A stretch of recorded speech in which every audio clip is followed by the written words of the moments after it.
All right, then. Welcome, everybody. Thank you for being here. Welcome to this webinar from the Leonardo Group. I am Gerard Leone, principal with the Leonardo Group, and I'm Uh, here with Richard.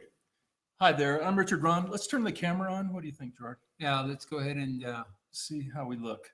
We're trying something new here, folks. We're trying a new platform. Here we are. Hi there. Richard Ron here. We're trying a new platform, and this is the first time we tried it, and so far, so good, I hope. But you can see us, and then we can switch back to our PowerPoint presentations and kind of go back and forth here. But you can actually see us here in our office in beautiful Boulder, Colorado. And so let's get going. The topic here is line design. So design the ultimate value stream or the ultimate production line. So let's talk about what we're going to talk about. Designing, we're big fans of designing, and you are too, I'm sure, as opposed to simply evolving, say, a line. So just like building a house, we're going to build our production line based on design principles from scratch sometimes. And the ultimate means, the word ultimate means given the same processes, given the same conditions, no one else on the planet Earth could do a better job of doing that if we follow these guidelines. So that's the goal here, design the ultimate value stream. Unbeatable, let's say, unbeatable design. in the idea is not by opposition, but the idea is what sounds better to you. To start with a line that's underperforming and then apply continuous improvement, kaizen, kaizen, kaizen for years and years and years to improve the performance of that line one little bit at a time, that's very good. However, it's going to take very, very long time to see some real results. What we are proposing, which is nothing new, is to start with a solid line design that takes care of many, many, many of those initial balancing problems and in those initial problems of work distribution, and then start the process of Kaizen from there. So, we're not going to be talking about Kaizen on this workshop. As a matter of fact, our focus is we leave Kaizen to somebody else. Good stuff. We love it. We would never discourage you from doing Kaizen, but that's a topic for somebody else. We are the line design guys. We want to focus your attention and your effort on designing the best mixed model line that you can get. So now that brings us to part of what we want to be talking about, and that is mixed model line design. We're specialists on mixed model line design. That is the bar. That's where we need to start. If we need to then break the line or cellularize the line to dedicate to certain products, that's the second step. The ultimate, and that's why we want to use here the term ultimate, is mixed model line design, the ability to build any product without having to batch. Sometimes batching is the option. There is no option. So we want to focus our attention first on mixed model line design. So that brings us to our first question, right? Almost. Just a couple announcements here before we dive into it. There will be a couple bonuses or offers. Um, One of them will be halfway through where we're going to give you the detailed roadmap. And there'll be a box, I think on the right side of your screen where you can click on that and download the roadmap live, real time. The other thing is at the end, we have an actual 3-day workshop that we'll share with you, a special offer related to that. Um, okay, with that then, I think we're ready to go. And we do have a question for you. You have a chat box, I think, on your screen. So let's hear from you, if you don't mind. Question for you is this: how many of you are mixed model line design candidates in your company? That is to say, how many of you are building a family of products, different models or options, and you're desiring or you do build those on the same production line? You mix them. How many of you fall into that category? If you could just say yes or no in the chat box, we can kind of monitor this and see. Yeah, we'll start seeing the answers. And one of the reasons why we want to see some of these answers is so we can model future workshops and future educational offers based on that. Because what we want to do is to focus on education rather than information. Information, lots of it out there.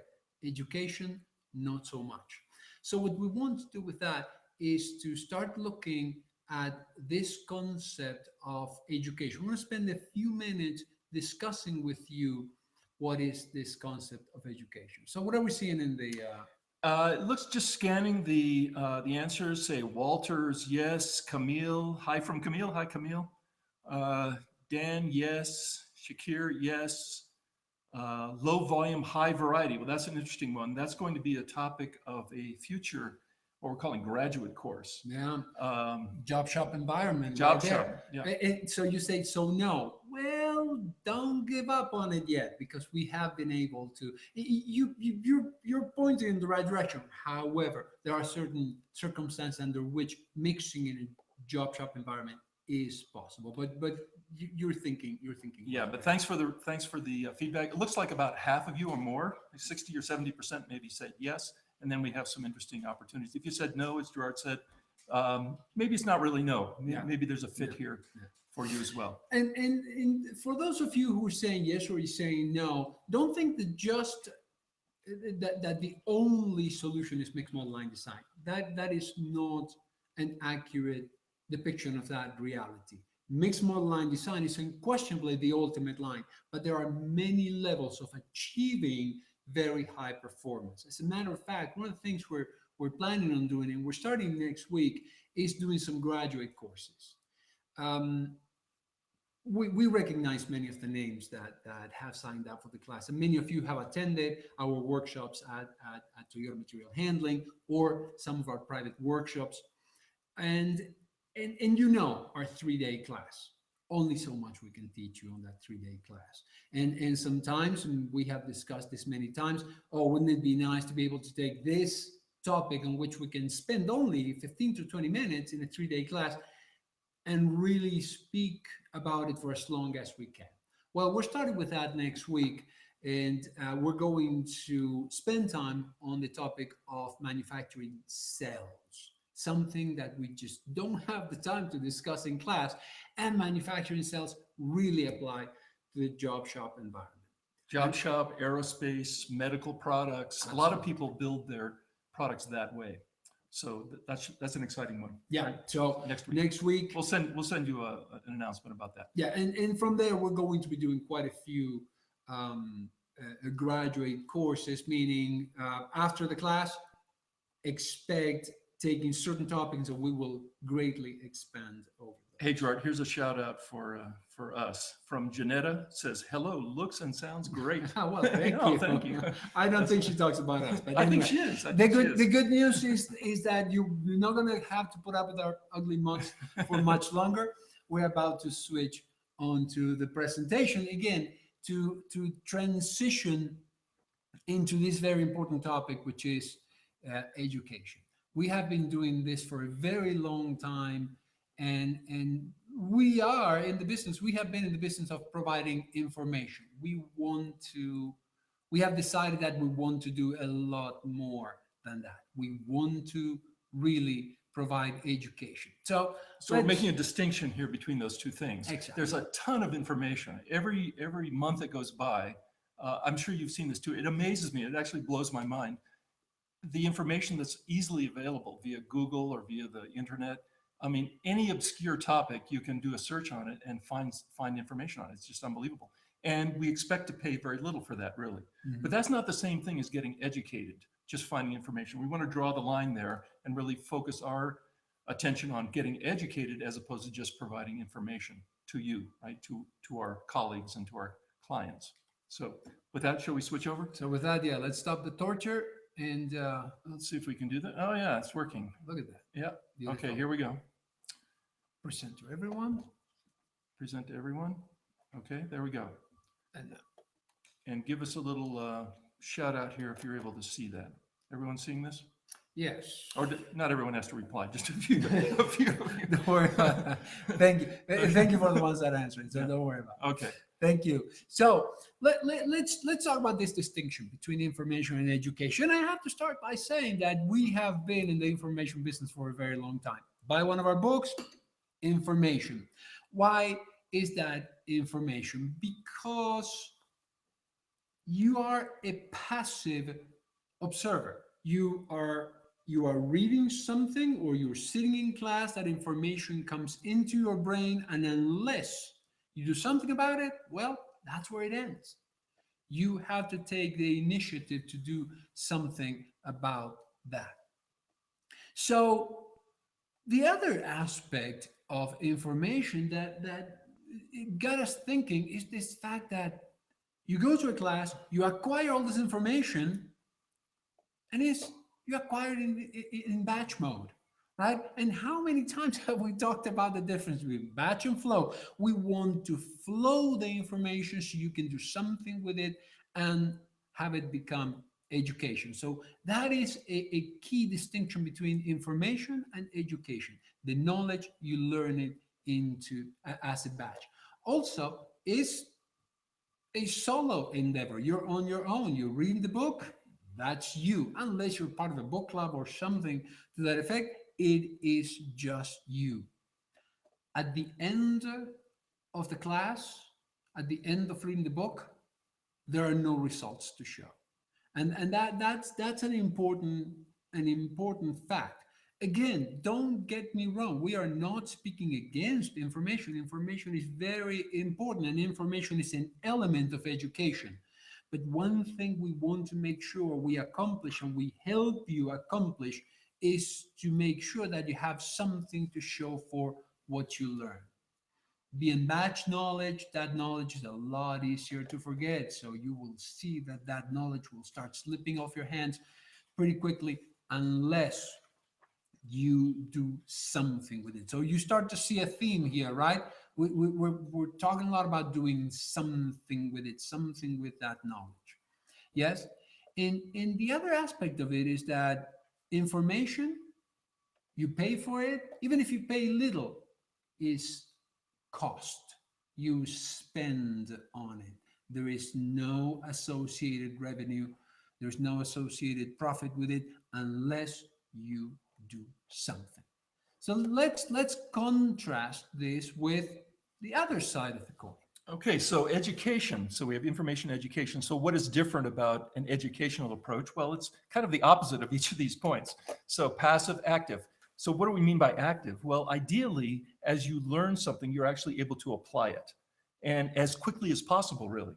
Now, one way that we try to do that in workshops, in seminars, is to create simulations.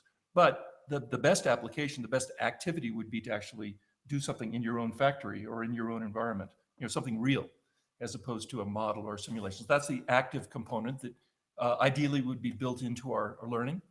And by flow knowledge, it means we apply that knowledge or that learning as we go. So we're flowing by learning and then applying immediately, as opposed to being exposed to, say, 3 days or a whole book worth of content, and then having to figure out how to apply that or go back and try to reanalyze the steps that So are as going to an, be ex- as an example would be, uh, wouldn't it be ideal to be sitting in class, very close to your processes, learn what a process is, and with that definition fresh in your mind, walk out to the factory floor and start pointing out at processes as a team and know that's a process, that's a process, that's a process. Why? Because it starts here, it ends here, it has tasks, it has constant volume. Now I am really beginning to hone my skills on what a process is and how many processes I'm going to have on my line. Okay. And ideally, you're not on your own. So coaching or mentoring.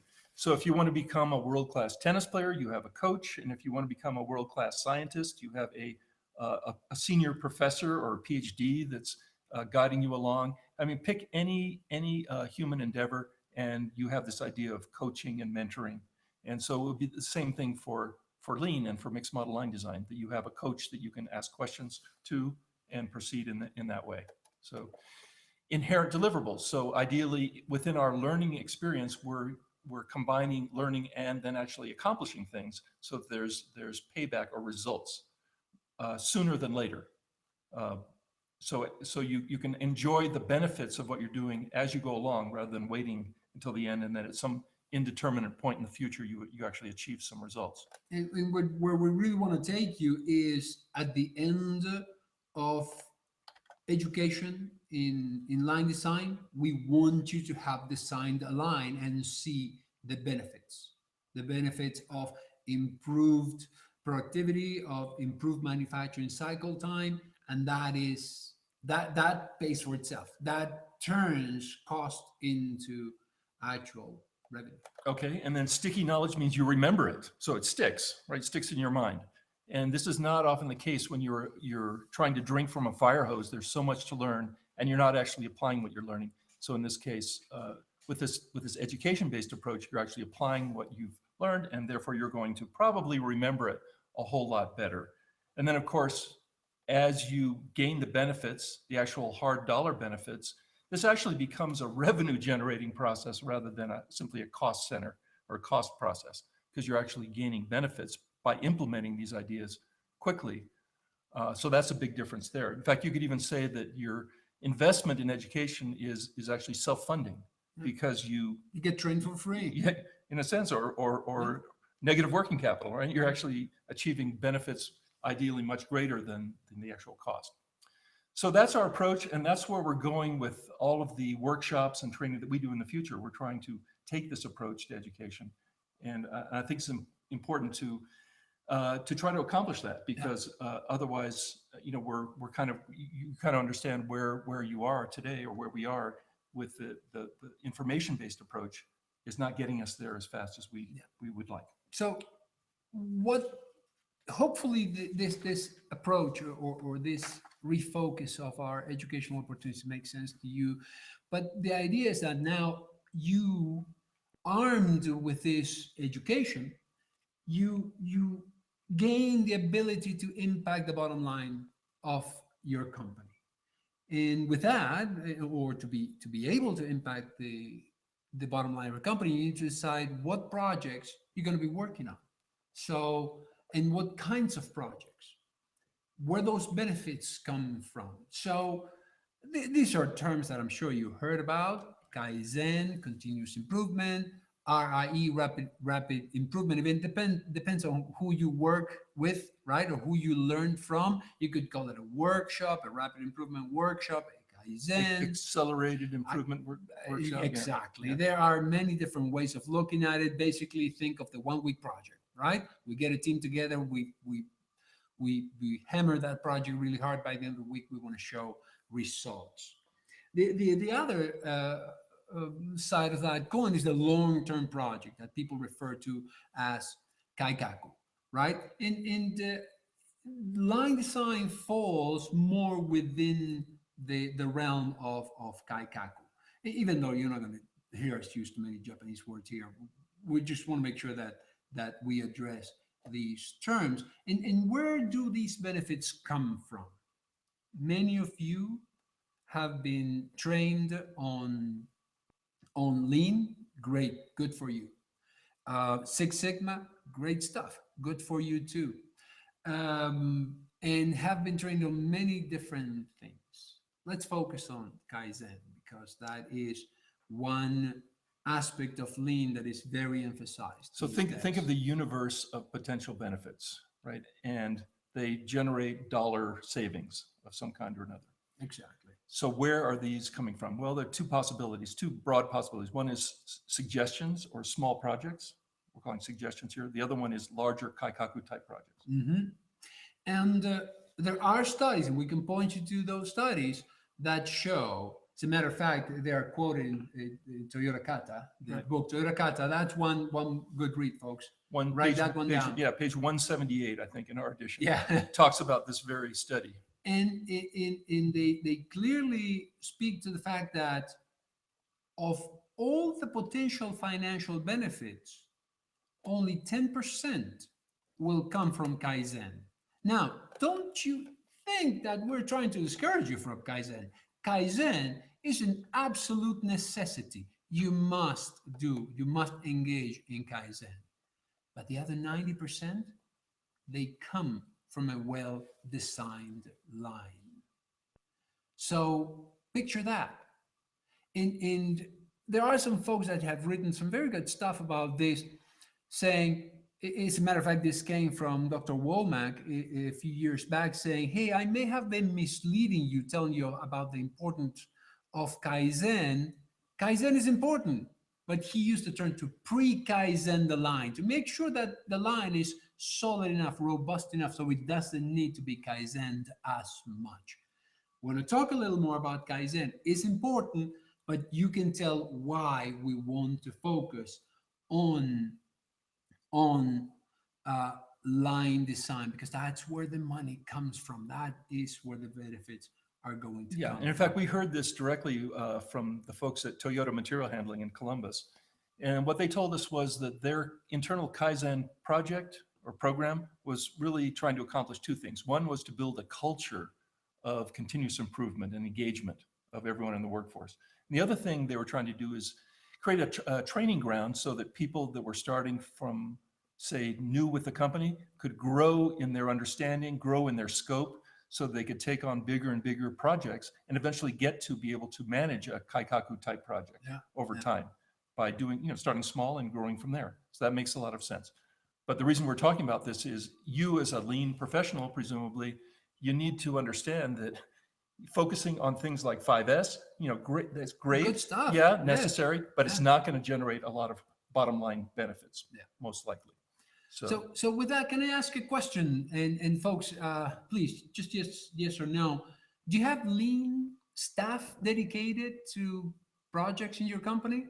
Just curious to hear how, not the number, and if you want to volunteer the number, by all means, but do you have a lean staff dedicated, folks dedicated to doing lean projects? Yeah, so just a yes or no. Hey, here's another call out. Ahmed, I think, sent us a text in the previous question.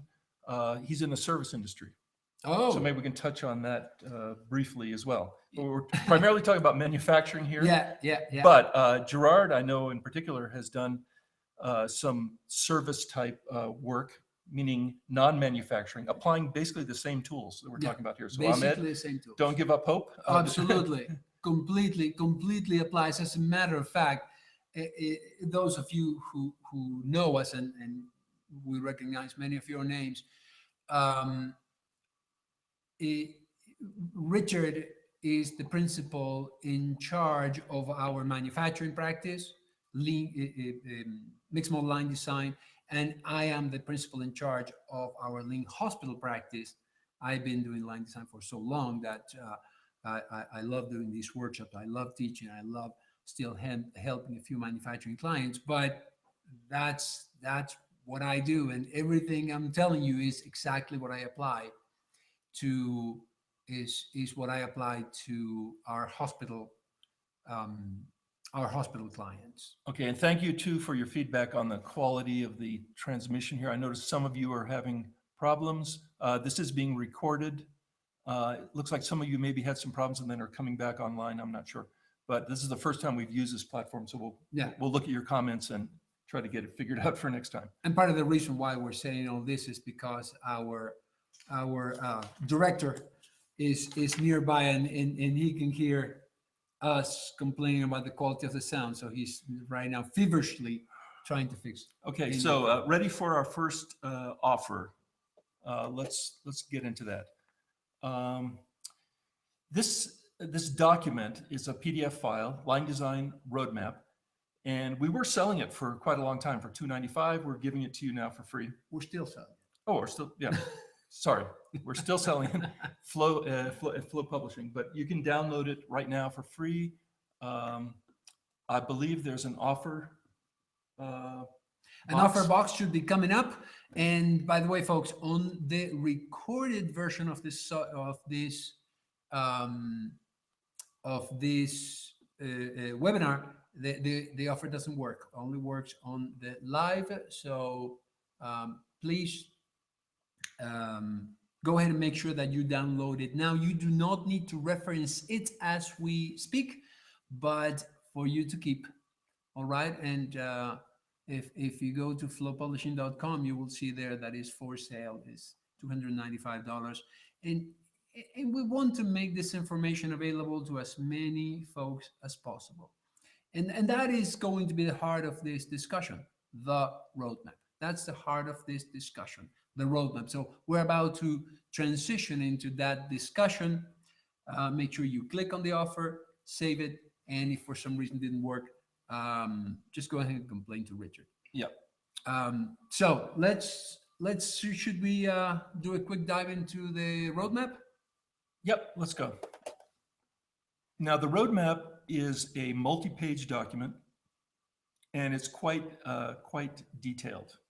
Now, it's a little bit like peeling an onion. We have a couple layers we're offering you here. We could have kept peeling, right, and ended up with hundreds of pages probably.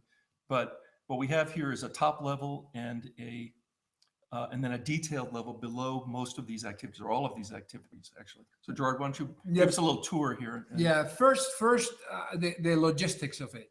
A roadmap is a flow chart. The roadmaps represented in flow charts. They're all going to flow in a clockwise motion, starting normally on the upper left-hand corner and flowing in the direction of the lower left-hand corner. Each of these boxes we're going to refer to as an activity. You're going to notice that they are sequential, they're numbered, 1, 1, 1, 2, 1, 3, etc. And the fact that they are sequential indicate that to work on this one, to complete this one needs to be complete. So one at a time, moving forward in the direction of this completion. Now, each activity, since it is, only so much text you can put on one of these boxes, they're pretty cryptic in description, pretty clear, but cryptic. So you're going to notice right next to it a bit more explanation. What is that we're trying to say with this? So you get the headline. Here is just the title. Here you get the explanation. Now, there's a very good chance that there are many steps associated with completing this one activity, which is the master plan in this case, gather data in this case, calculating resources in this case. So to see what's behind this, if you see that an activity has a little drill, it means drill down. And under this, you will find a sub roadmap. You will find a sub roadmap right under this one. Does that make sense? So with that in mind, let's do a quick tour of the roadmap, and then we're going to dive into one specific one to give you a little more detail. We can't go into the entire roadmap or all the sub roadmaps, so we're going to keep it at a high level right now and tell you about the highest level roadmap. So activity 1.1, that is to create an assessment and master plan. To be able to design a solid line, you need to know where you start from, right? And understanding the performance of your current value stream, and we're going to be using the term value stream and line interchangeably. So that just be aware of that. You need to know where you start from. So gathering all the information associated with different metrics of your line, all a good idea. Also, we always recommend that you take a look at pretty old actually, a year 2000 article from the Harvard Business Review called the 90-minute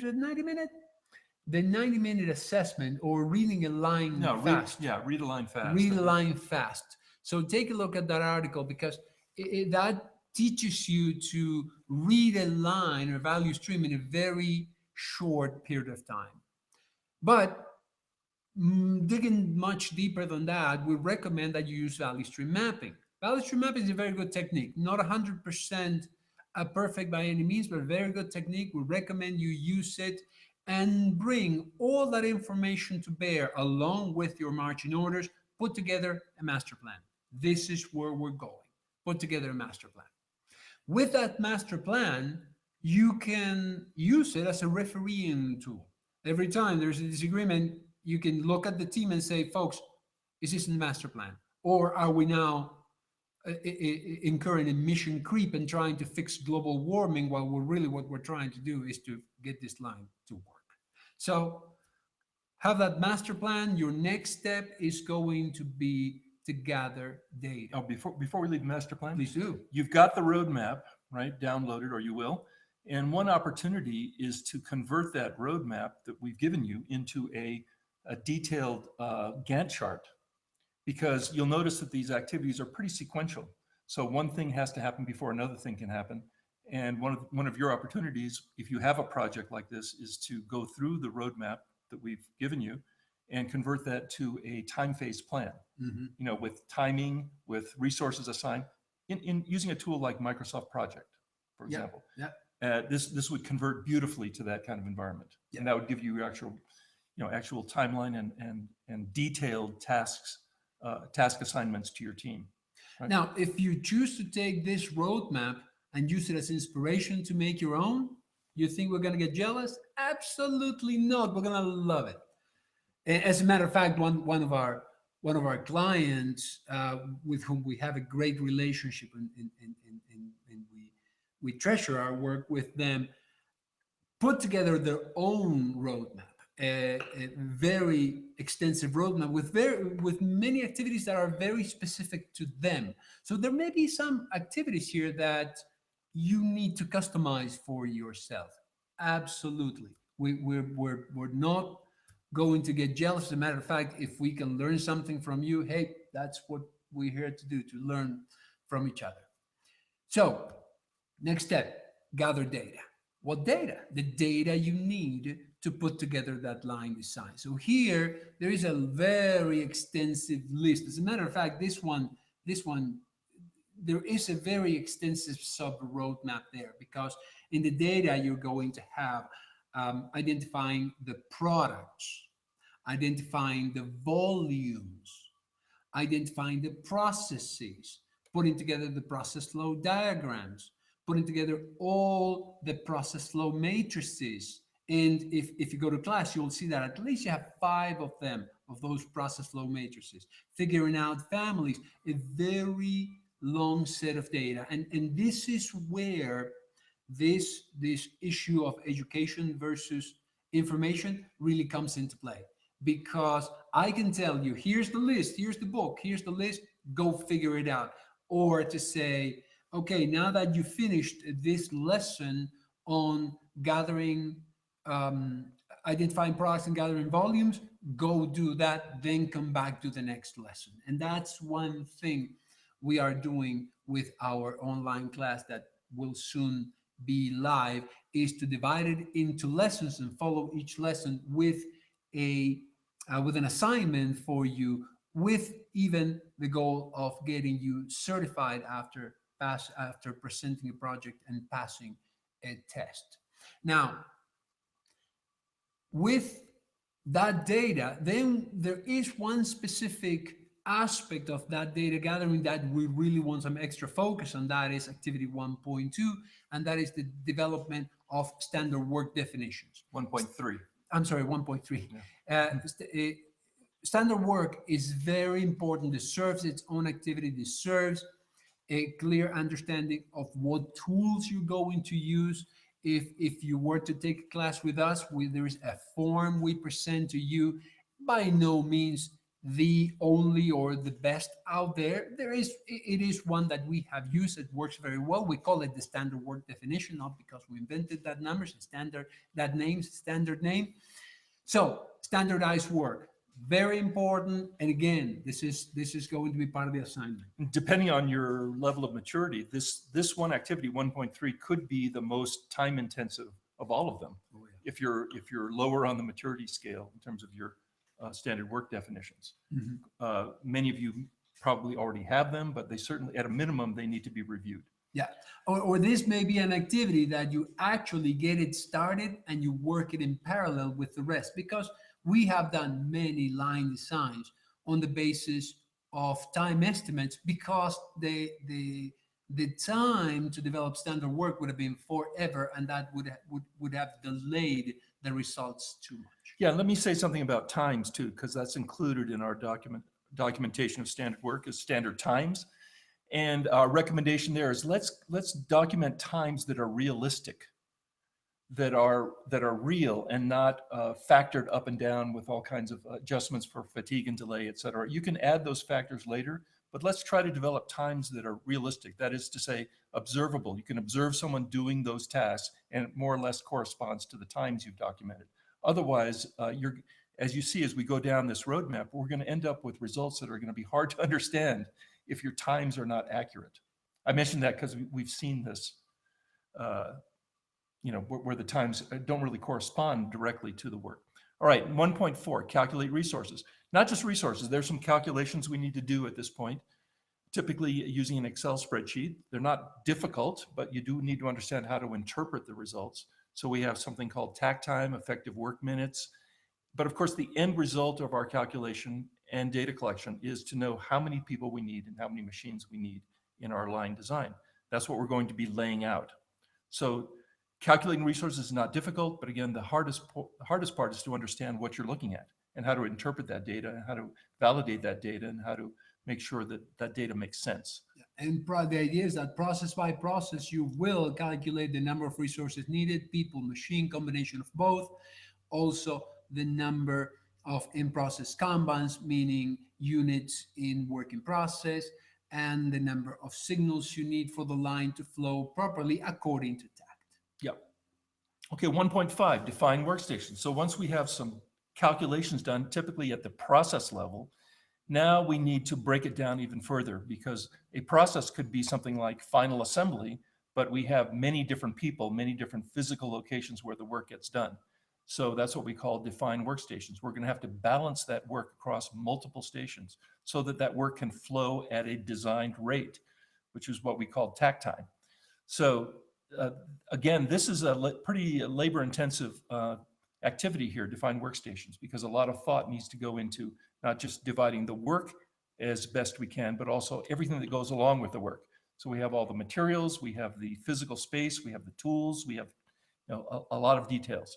So this is a big one here, define workstations. Yeah, and in here, if you read it, the annotation later when you have time, this is where we also apply the balancing tools. We make sure that each workstation is properly balanced. So a set of balancing tools, an entire toolbox to make sure that each workstation can do quality work within takt time. Okay, one more, 1.6, create conceptual layout. So we're recommending not to jump directly to 1.7, which is design the CAD layout.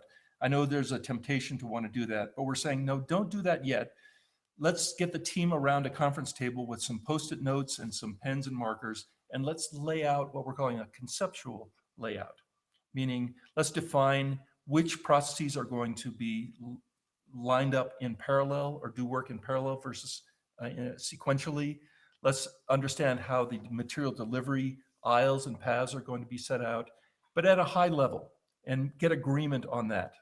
Which processes are going to be physically connected to downstream processes, which ones are potentially going to be independent, all of those considerations without getting into all of the details of CAD. And the reason for that is this: if you get into CAD too soon, you start heading down a road of making decisions that maybe you're doing prematurely, because you have all this time invested in creating a CAD model, and to change things or experiment with things becomes harder and harder the more detail you add to your CAD model. So don't do that yet. Yeah. So get it laid out in a high level Post-it note format so you can play with things, move things around. And then when you have that agreed upon with the team, then you can move to 1.7. Yeah, and ignore all the constraints. Just design the ideal line. Then during the next activity, which is putting together CAD design, the marching orders for the team are going to be, guys, we're going to take this conceptual line design and adapt it to this floor space. So picture yourself with your team in a room with a very patient CAD operator and the layout projected or the floor space projected on the wall. And you start laying out the line right then and there. It is the most interactive way to do it, and it really works well. Now, and by the way, it's going to be a lot quicker. You're going to see, because you worked out so many of the issues ahead of time during the conceptual design, this is going to move really, really fast. Once you have that line designed, there is agreement, everybody likes it, you feel very solid as a team, then you need to start putting together a plan, which brings us to 1.8. That is the deployment plan. How are we going to make this line happen? Are we going to need conveyors? Are we going to need manipulators? What tools? What balancers? All those things. So you're going to have to start thinking in terms of the processes. What do we need in the physical world? What you also need with people, right? So the training needs to be taken care of, and there are very important pieces of training like the new workflow, the new processes, if there are processes that didn't exist before, and one that is very near and dear to our heart, flexing. Flexing is one of the keys to high productivity, and we will get into that in the class. Now, from there, we go to the next activity, which is conducting training. Nobody was born knowing your line design, all right? It's beautiful. Everybody in the teams understand it, but nobody was born knowing it. So what you need to do is to make sure that we train everybody, you train everybody on how to run the line. You're going to be handing that line to the operations team. They need to understand how it's run. So you need to conduct training, as we just said, on the new workflow, on the new processes, on flexing. Then, at some point in time, you have to take the plunge, which brings us to 1.10, and that is you bring the line live. And bringing the line live is not the equivalent of telling the operations team, hey guys, good luck. Not that. A brand new line requires some hand holding, will require some live balancing. You have to be there to check some of your assumptions. Oh, I thought this would take this long, but under these conditions, it takes a lot less or a lot longer. You need to be there as a line designer to bring that line to health. It's not going to take that long. Our standard is hit intact within 2 weeks. That's our rule of thumb, hit intact within 2 weeks. If you're not, maybe there are some things you may need to go back to the drawing board for. Now, one of our clients, and you know who you are if you're listening, set up it was a new line, and they set up wouldn't call it a pilot. They set up the actual line in an empty warehouse nearby, and brought it live offline, essentially, to keep the original line running. And the reason was they wanted to do the kinds of things that we're talking about now. They wanted to do the debugging and testing without impacting normal production. That's the extreme example of the line live activity. And presumably when the line was moved over and actually brought live and building they were building actual products on the other line as well. But when that happens, then a lot of the issues of startup would have been resolved independently and ahead of time. However, you have to be rich to do that. Yeah. Because I had, and you know who you are. I had a client in Kokomo, Indiana. They don't build fancy stuff, and they build some of those electrical boxes that you see outside your house. They make them. And we designed a line and brought it live within a week. Now, granted, wasn't a big line, only 25 people. And because we had so many, how can I say, cement heads on that line, folks that didn't want to change, we actually set it up. They gave us a small chunk of the warehouse. They cleared up part of the warehouse, and they lent us some old benches, and we brought it live right then and there. And I got to tell you, it was a huge success. And you know, really, what made it a huge success? Nobody on that new line had to stoop down, and we counted it 736 times a day. That is what really made the difference.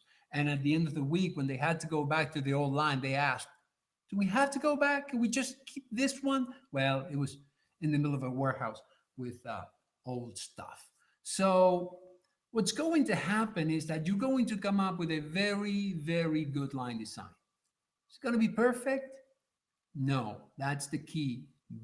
Set a date, bring it live. If it is not perfect, it doesn't matter, because for that, we have the next we have the next activity, 111. Yeah, 111. So we mentioned earlier, why do we need to Kaizen this line if we did a good job designing it? Well, there are just so many variables that can impact the performance of the line that may not be known or understood. So you can expect, of course, if you do a detailed job ahead of time, you're going to do less adjustment later on, but guaranteed you're going to have some adjustment. And primarily what you're going to be doing in activity 1.11, 111, is you're going to be going back to the balancing tools that you applied in activity 1.5 and actually reassessing those, as new knowledge and information becomes available through the actual live performance of the line. So you can virtually be guaranteed you're going to have to do some of that. Yeah. But of course, hopefully not too much, because if you're doing too much of this, or if this is never ending, then it's kind of a warning flag that your line design process was not as robust as it could have been. So picture a chart with whatever performance metric you pick, say manufacturing cycle time, and where the x-axis is an axis of time. You will see after line design a step function in that performance. What you want to see after that is small incremental improvements. If you don't do Kaizen, you will start to see some degradation, and you do not want to see a line degrading. You want to sustain it. Okay, so last one, 1.12. We don't have to say too much about that, but it's good to have a closing to this activity, and that would probably be in the form of an audit to make sure that the line is performing as expected. We've met the goals of manufacturing cycle time, productivity, material inventory levels. It's all the metrics that we've set have been achieved and verified, and you could call that line then certified. Of course, the effort to manage the line and continually improve it is never ending, but this would simply be a recognition that we've concluded that particular line design process. So that's the highest level of the mixed model line design. But as we said, each one of these boxes that you see on the screen has a detailed map underneath it. So let us dig very briefly, just 5 minutes, into activity 1.1. So you take a look at the difference between the highest level and the next level. We have introduced a new icon there. Can you see the triangle suggesting people at work, right? And again, we're not going to walk you through this specific roadmap. This sub roadmap is for the assessment and master plan. And what you will see is that after almost each activity, there is a document. So we're saying you complete learning this activity, which is going to be should be associated with a lesson or content, then take this form and complete it. So what happens at the end of this roadmap? You have a complete master plan. What happens at the end of the entire roadmap? You have a complete line design. That's where we want to take you, to a place where you learn and deliver benefits to your company. All right, so you want to give us some quick feedback, folks? Just a yes or no. Again, does this roadmap approach make sense to you? Is this something that might be useful for you? Just give us a yes or no, and give us some feedback on that. Understanding that you could change it, you can modify it. May not be a perfect fit, but good starting point. As a matter of fact, that is exactly what we recommend, that you learn it and you make it your own. Make it your own. We don't have pride of ownership on this. If we were to meet you, we're lucky enough to meet you a year down the road and say, look what the roadmap we developed based on what we learned from you, we're going to be happy. Yeah, we're going to keep this to an hour, folks. So we got 11 minutes left. Yep. Right. So we're going to make it. Yeah. So let's just quickly summarize it. Ultimate value stream. What does that mean? What are the characteristics of an ultimate value stream? Well, I've listed them here, but basically one of the most important ones, that's why I put it at the top here, is minimum based on the work that needs to get done and how it's structured. The minimum manufacturing cycle time, or sometimes that's called the manufacturing critical path time. Same thing. And the reason that's so important is that drives a lot of other metrics, like customer response time, like floor space that you occupy, like inventory is a big one, right? The amount of work in process inventory. So this is an important metric and goal that we want to achieve, and we put it at the top of the list. Error proofing the process. That really ties back to your standard work definitions. So every work step, if there's a possibility of error or mistake, we want to make sure we either eliminate that, that's ideal, or we at least have a check so that we don't allow defects to proceed through the line further downstream. Highest level of productivity. That means people are adding value a high percentage of the time. And the key there, Gerard mentioned a few minutes ago, is flexing. Mm-hmm. Flexing means moving to where the work needs to get done, the ability to continue to add value, maybe not at your primary workstation, maybe somewhere else. But if we can get people to work that way, the productivity opportunities are huge, as Donald Trump would say. Oh, yeah. Huge. If you go to your line, you take a look at it and you see folks standing around or waiting, boy, there is money there to be made. And again, we're not advocating seeing people sweating. Absolutely not. The pace of work has to be sustainable throughout the day. But picture maintaining that pace nonstop throughout the day. So that's where productivity is going to come from. Also, a mixed model line design, properly designed mixed model line design, is going to save on floor space. And just for starters, it's because you're going to eliminate a lot of that inventory that's laying around, which brings us to the topic of optimal inventory. The amount of work in process inventory on a mixed model line is designed. It doesn't happen, and we'll get to that. Now, the other type of inventory, which is the raw materials inventory, that's for another class. We use the word optimal rather than minimal. Exactly. Yeah, we don't believe in minimal. We don't believe in lowering the water until you see the rocks and the blood starts to fill. Sorry about that. And a flexible workforce, because they engage in flexing, and the ability to build any product at any time. So now it's time for our next bonus offer. But before that, all that's standing between you and the next bonus offer is this simple question. Answer high, medium, or low. How would you characterize the level of lean maturity in your company? How mature is your company as a lean company? Level of maturity, high, medium, or low. And we will take a look at those. And with that, I think we're ready to put forth the next offer. Okay, we've set the schedule. This is something we've done for 4 years in a row. This is the 5th year, I believe, of doing this. But we've partnered with Toyota, which is great. They've been just an amazingly gracious and generous partner in presenting the mixed model line design class, also lean material management workshop. So we have 2 3-day classes, and the first one's coming up on March 7th at the Toyota plant, which was called by Assembly Magazine one of the best plants in North America a few years ago. So a great place to visit, but this workshop will be conducted there. And here's the offer. If you, for a week, I think through 1/26, if you want to attend that class in Columbus, Indiana, 3 days on this very topic, covering this roadmap, we just covered very superficially with in 2 tours. Yeah, with 2 plant tours, discussion with the Toyota staff, and then learning this roadmap in detail. You can do so at a hefty discount. So 40% off is what we're offering to you now. For attending this workshop. Yeah. So there's a discount code we're showing on the screen here, webinar 0119. That's today, the date, January 19th. And if you go to our registration page, leonardogroupamericas.com, and type in that discount code, it will take 40% off. So that's good through 1/26, 8 o'clock at night. So love to see you there. People that have gone to this class typically have told us it's a life-changing experience, in the sense that you're actually learning things that you need to know as a lean professional. That's important. But also you're seeing it in action.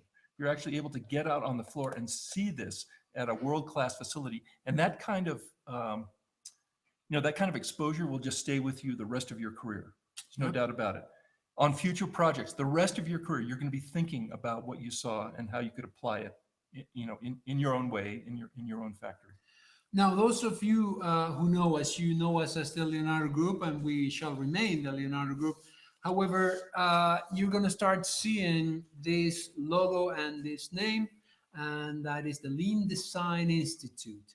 The Lean Design Institute is going to be our competency management platform, meaning we are going to be offering the opportunity for people to formally get trained and certified on mixed model line design and lean material management. So those are that's our focus. That's in we're going to be a repository of data with badges that people can then use as a way of proving that they have graduated from the Lean Design Institute. And we're going to be providing a series of graduate courses where we're going to take a topic that we can only dedicate 20 minutes in class and dedicate maybe a 1 full hour or 2 hours to that one specific topic. Yeah, so we have one coming up next week. We'll send you a notice on this, but it will be on the topic of designing cells, a really important one. And that is scheduled for next Thursday, I believe. So a week from this coming Thursday. Yeah, so please stay in touch, and you will receive a notification on that, an invitation for that. So with that, we have come to the end. We're going to leave our contact information up, but before we do that, just a little more torture. We would like to say we're goodbye. Still here. We would like to say goodbye. Yeah, it wasn't a robo presentation. It was live. Yeah, all the screw ups and this weird accent, they're all for real. So we want to thank you for sticking with us for this 1 hour. And I just noticed one thing, someone who mentioned that he wished we wouldn't have a recommended only an expensive piece of software like Microsoft Project. You're absolutely correct. That master plan, that time phase plan can be even done in Excel. Absolutely correct. We're not here selling you software, so thank you for that bit of feedback. No commission from Microsoft? No. They stopped that. So again, jokes aside, thank you for that feedback. Okay. Any questions that you want to direct to us personally? All of your comments here we'll be reading, but any questions to us personally, you can just certainly send us an email to this email addresses here. Yeah, that we are. G. Leone, Aran. Exactly right. So I'm going to put that email one more time there for you. So everybody should be able to see that. And since we have 2 minutes to spare, we're going to take a look. We're going to take a look at some potential questions. I see some issues with service industry. And again, folks, the definition of building a product can be varied depending on what you build. I have personally implemented exactly these principles with a company as an example that makes hearing aids, where the time to process the order was longer than the time to build the actual product. So we actually implemented exactly this methodology we're describing in the order processing department, and it was a huge success. And I mean huge success, going from 5 days down to a 3/4 of a day to be able to process an order and put it into manufacturing and deliver that. So hopefully everybody has been able to download the roadmap. If you had any issues, please go ahead and send us an email to any of these 2 addresses. And with that, we have come to the end of our time with you. We would like to thank you for sticking with us, and we hope to see you on the next one. We're going to be doing these very often. Thank you all. Bye now. Bye now.